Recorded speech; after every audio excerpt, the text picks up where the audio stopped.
Ex-girlfriend broke up with me, but refused to move out right away. She asked to crash at my apartment for a few days until she could find a new place. Thinking about our 3 years together, I soft-hearted and gave her a temporary smart lock passcode. But when I got back from my business trip tonight, I couldn't get in. The screen on the smart lock read, "Access denied. Incorrect passcode." I pressed the doorbell. Inside, I heard the rustle of slippers, followed by a man's annoyed voice. "Who the hell is it at this hour? So annoying." The door opened just a crack, held by the security chain. A strange man was standing there, wearing my bathrobe and my slippers, looking at me with pure disgust. "Oh, so you're Chloe's clingy ex? Chloe told me about you. You guys broke up already. Isn't it a bit pathetic to show up here?" For a second, I thought I was hearing things. I had been on a business trip for 3 days. Now, returning to my own home, a total stranger was blocking my door and calling me pathetic. I pushed the door. He immediately blocked it with his shoulder. "What do you think you're doing? This is breaking and entering." I looked him dead in the eye. "Get out of my way." From inside, Chloe's voice rang out. "Tyler, who is it?" She walked over to the entryway. The moment she saw me, her face froze, but she quickly masked her guilt. "Ethan, why are you back so suddenly?" I laughed. "Do I need to RSVP to come back to my own home?" Chloe frowned. "Can you not talk like that? I just haven't found a suitable apartment yet." Tyler only came over to help me pack. I looked at the men's shoes in the hallway, the men's coat thrown over the sofa, and the unwashed dishes on the table. "He's helping you pack, so he needed to change my smart lock passcode?"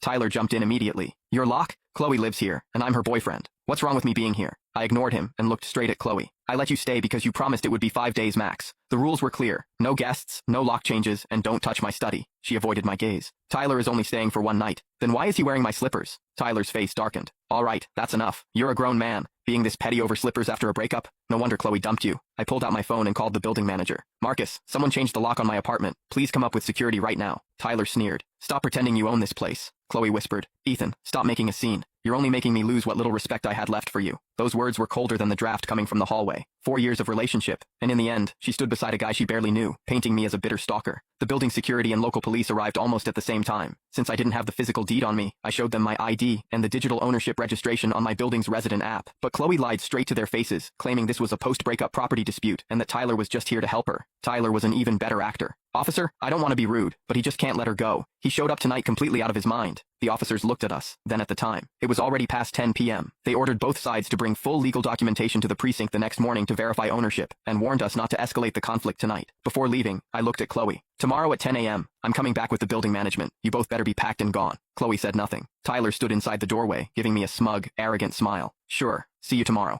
I turned and stepped into the elevator. Before the doors closed, I saw Chloe shut the door, and Tyler's hand naturally slid around her waist. At that moment, I didn't feel sad. I just felt sick. Not long after I checked into a hotel,